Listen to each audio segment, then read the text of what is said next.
Makinig kayo lahat! Panawagan at mahalaga, Harry at halaga, Reyna.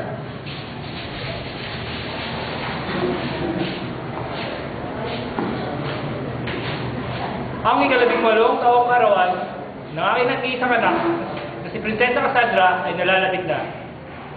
Dahil dito, ipinag-uutos ko na magsipaghanda ang lahat para sa mahalagang araw na ito.